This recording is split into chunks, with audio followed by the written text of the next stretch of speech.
Praise the Lord. Welcome back. This today is kind of a somber day for me because yesterday I got the news that our beloved pastor had passed away.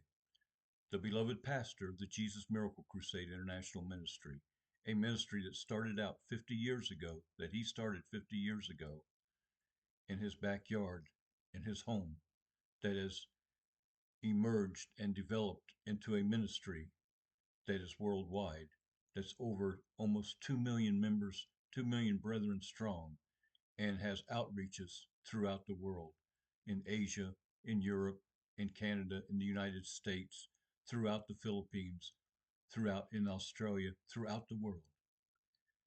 But I've found solace in my Bible. I found solace. I found peace and comfort in God. You see, because I've been memorizing memory verses, and one of the memory verses reminded me of what the Lord has promised. In the book of Psalms, in chapter 30, verse 5, it says, "For his anger endureth but a moment, in his favor is life. Weeping may endure for a night, but joy cometh in the morning." So you see, we may mourn for a short time in this life, but eternity, there'll be joy in the morning for us.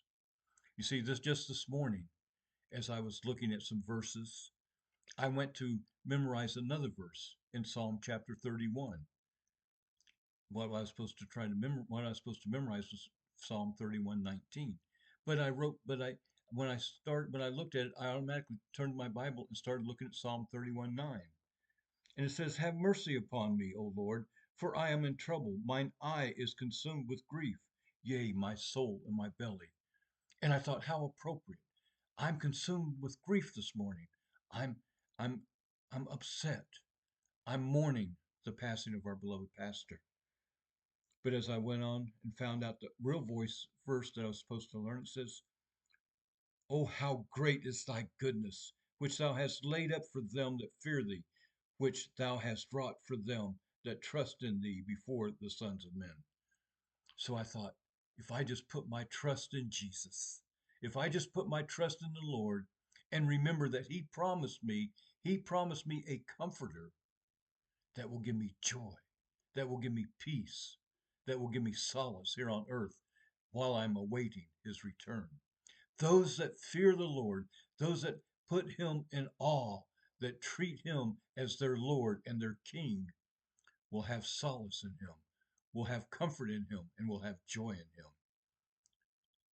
We will have peace because the Bible tells us, Jesus promised us that He will give us peace, not as the world gives, but as only He can give. And through Him, we will find joy. You see, I rejoice now in my beloved pastor's passing because he'd been sick for about the last 20 years. But now, my beloved pastor is at home with Jesus, walking on the streets of gold, and is feeling no sorrow, feeling no pain, feeling no discomfort, just being with the one that he loves, dearest Jesus. Praise the Lord. We'll see you next week.